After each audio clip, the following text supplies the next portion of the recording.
Pernah nggak sih kamu ngerasa, kok tiba-tiba udah malam ya? Atau kayak, kok udah tahun baru lagi padahal rasanya baru kemarin Januari. Itu bukan perasaan kamu doang. Itu realita yang dialami semua orang. Waktu terus jalan dan dia nggak pernah nunggu kita siap. Tapi yang bahaya bukan cuma karena waktu jalan cepat. Yang bahaya adalah saat kita biarin waktu lewat tanpa arah. Dan di video ini kita bakal bahas kenapa waktu, kalau nggak kita kelola, bisa jadi musuh terbesar dalam hidup kita. Coba bayangin kalau setiap hari kamu dikasih 86.400 detik. Kayak dikasih uang. Tapi ada satu syarat. Kamu harus habisin semuanya hari ini juga. Nggak bisa ditabung. Nggak bisa dibalikin. Kita semua dapat waktu yang sama setiap hari. Tapi hasil akhirnya beda-beda banget. Ada yang jadi miliarder. Ada yang bikin karya. Ada yang stuck di tempat. Dan ada juga yang nggak sadar hidupnya cuma kayak mode autopilot. Beda hasil itu bukan karena waktu mereka lebih banyak. Tapi karena mereka ngerti cara gunain waktunya. Penunda itu bukan cuma kebiasaan. Dia tuh perampok, tapi licik. Nggak kelihatan, nggak pakai topeng, nggak ngancam kamu pakai senjata. Tapi dia nyedot waktu kamu pelan-pelan sampai akhirnya kamu sadar, loh kok hari ini nggak ngapa-ngapain? Nunda bukan karena kamu males, tapi karena kamu ngerasa selalu ada nanti. Tapi nanti itu nggak pernah datang kalau kamu nggak paksa diri kamu buat mulai. Dan hebatnya si penunda, dia sering nyamar jadi istirahat. Jadi scrolling bentar, jadi gue butuh healing dulu. No, padahal kamu cuma kabur dari apa yang sebenarnya bisa bikin kamu maju. Ketika kamu buang waktu hari ini, mungkin nggak langsung kelihatan efeknya. Tapi kayak domino kecil. Sekali jatuh, dia bakal jatuhin yang lain. Contohnya, kamu skip belajar hari ini, besok kamu masih bisa kejar. Tapi kalau kamu skip 7 hari, 30 hari, 3 bulan, gapnya makin jauh. Lama-lama kamu bukan cuma tertinggal, kamu lupa cara ngejar. Dan ini bukan cuma tentang sekolah atau kerja, tapi juga relasi, kesehatan, mimpi. Semuanya pelan-pelan aus kalau nggak dijaga. Dan waktu, diam-diam ngambil semuanya. Kebanyakan orang menyesal bukan karena keputusan yang salah, tapi karena keputusan yang nggak pernah diambil sama sekali. Berapa banyak orang yang bilang, andai dulu gue mulai bisnis pas masih muda. Andai gue konsisten dari awal. Andai gue berani coba. Dan andai itu muncul ketika waktu udah pergi jauh. Nggak bisa ditarik balik, nggak bisa diulang, hanya bisa disesali. Waktu kosong itu kayak lahan kosong. Kalau enggak kamu tanemin sesuatu yang bagus, rumput liar bakal tumbuh. Sama kayak hidup. Kalau kamu nggak isi waktu kamu dengan hal positif, kebiasaan buruk bakal otomatis masuk. Scrolling terus, nunda kerja, overthinking, mikir yang enggak-enggak. Dan semakin kamu nyaman dengan kebiasaan itu, semakin sulit buat keluar. Semua berawal dari, santai dulu deh, yang keseringan. Banyak orang pikir, kalau dia sibuk berarti dia produktif. Padahal nggak selalu. Sibuk itu banyak gerak, tapi belum tentu ada arah. Produktif itu fokus, ada tujuan. Mending ngerjain 3 hal penting dalam sehari, daripada 20 hal random yang nggak bawa perubahan. Jangan sampai waktu kamu habis cuma buat reaktif. Bales chat, scroll notif, kerjain kerjaan orang lain, tapi lupa ngerjain hidup kamu sendiri. Waktu itu bukan buat diisi, tapi buat dimanfaatkan. Bedanya gini, orang yang cuma mengisi waktu bakal cari-cari aktivitas.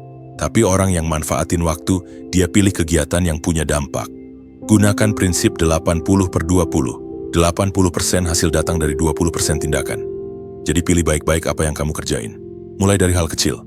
Tidur cukup, batasi distraksi, atur jadwal dengan fleksibel tapi disiplin.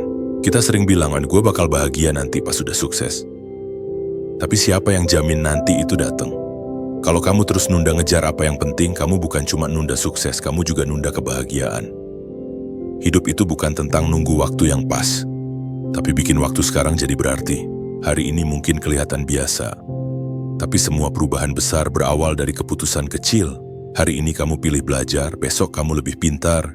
Hari ini kamu pilih olahraga, besok kamu lebih sehat. Hari ini kamu pilih action, besok kamu lebih dekat ke mimpi kamu. Kamu nggak harus langsung sempurna, cukup mulai. Sedikit demi sedikit, yang penting kamu jalan, jangan stuck. Waktu bisa jadi musuh, tapi juga bisa jadi sahabat terbaikmu. Tergantung kamu mau ngapain sama dia. Kalau kamu manfaatin waktu dengan bijak, hidup kamu bakal berubah. Bukan cuma lebih produktif, tapi juga lebih tenang, lebih terarah, dan yang paling penting, lebih berarti. Jadi sekarang, pertanyaannya, kamu mau ngapain hari ini? Setiap orang punya waktu emas, Waktu di mana otaknya paling fokus, energinya paling tinggi. Ada yang pagi-pagi jam 5 udah on fire. Ada yang justru malam hari bisa kerja tanpa gangguan. Kenali jam produktifmu, lalu taruh tugas terpenting di waktu itu. Jangan buang waktu emas buat kerjaan ringan kayak bales chat atau scroll media sosial. Lakukan hal yang penting di waktu yang terbaik. Multitasking itu mitos. Otak kita nggak bisa fokus ke dua hal penting sekaligus. Yang terjadi sebenarnya adalah switching, dan itu menguras energi lebih banyak. Makanya kamu kerasa capek banget padahal baru kerja bentar. Solusinya, bikin prioritas. Kerjain satu hal penting dulu, baru pindah ke yang lain. Gunakan teknik kayak Eisenhower Matrix atau ABCDE Method buat nentuin mana yang penting versus mendesak. Ingat, semua orang punya waktu yang sama. Yang beda cuman apa yang jadi prioritas. Kamu nggak perlu jadi robot buat ngatur waktu. Tapi kamu butuh sistem yang bantu kamu tetap waras. Beberapa teknik yang bisa kamu coba. Pomodoro Teknik. Kerja 25 menit, istirahat 5 menit.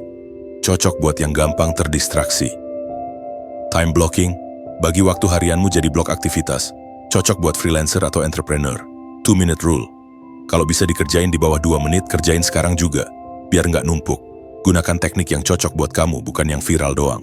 Hidup bukan cuma tentang kerja. Luangkan waktu juga untuk hal-hal yang nggak produktif secara angka, tapi penting buat jiwa. Ngobrol sama keluarga, nongkrong bareng temen, baca buku santai, jalan kaki sambil mikir. Waktu yang kamu gunakan untuk terhubung sama orang lain atau sama diri sendiri, itu nggak kalah penting dari meeting atau deadline. Karena hidup bukan cuma soal hasil, tapi juga rasa.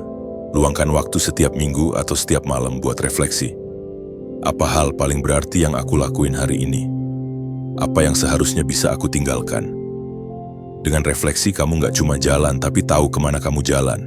Bikin jurnal, nulis gratitude list, atau cukup duduk sebentar dan tanya ke diri sendiri, apakah waktuku hari ini bikin aku jadi versi terbaik dari diriku? Rutinitas bikin hidup lebih tertata. Tapi jangan jadi budak rutinitas. Bangun kebiasaan yang mendukung tujuanmu. Bangun pagi, olahraga ringan, planning harian, waktu fokus tanpa distraksi, waktu tenang sebelum tidur. Tapi saat ada hal tak terduga, jangan kaku. Adaptif itu kunci, rutinitas itu fondasi, bukan penjara. Kalau kamu terus nunggu waktu senggang buat mulai sesuatu, kamu bakal terus nunggu. Waktu luang nggak akan datang. Dia harus diciptakan. Caranya? Kurangi waktu scroll yang nggak perlu. Stop bilang iya ke semua permintaan. Delegasikan tugas yang bisa dikerjakan orang lain. 1 jam sehari aja cukup buat mulai belajar hal baru, bangun proyek sampingan, atau sekadar merecharge mentalmu. Ketika kamu mulai mengisi waktumu dengan hal yang bermakna, hidupmu ikut berubah. Kamu jadi lebih tenang. Kamu nggak panik pas bangun pagi. Kamu punya arah, punya tujuan. Dan kamu sadar bahwa waktu bukan cuma angka di jam, tapi pondasi dari semua yang kamu bangun. Semua orang punya waktu 24 jam. Tapi nggak semua orang memanfaatkannya. Bedanya orang sukses dan yang biasa-biasa aja. Bukan soal bakat, tapi soal bagaimana mereka menghargai waktu. Kamu bisa terus nunggu momen yang sempurna, atau kamu bisa mulai sekarang dengan waktu yang kamu punya. Dan ingat, nggak ada langkah yang terlalu kecil kalau itu membawamu ke arah yang benar. Satu keputusan sederhana hari ini bisa jadi awal dari hidup yang kamu impikan. Waktu nggak pernah berhenti berjalan, tapi kamu selalu punya pilihan. Mau jalan bareng dia atau terus ketinggalan. Mulai sekarang pilih untuk jadi teman baik waktu. Karena kalau kamu bersahabat sama waktu, kamu bukan cuma akan sampai di tujuan, kamu juga akan menikmati perjalananmu ke sana. Sampai ketemu di video berikutnya. Jangan lupa untuk like, tulis pendapatmu di komen, dan subscribe supaya kamu nggak ketinggalan inspirasi selanjutnya. Terima kasih sudah menonton dan tetap semangat.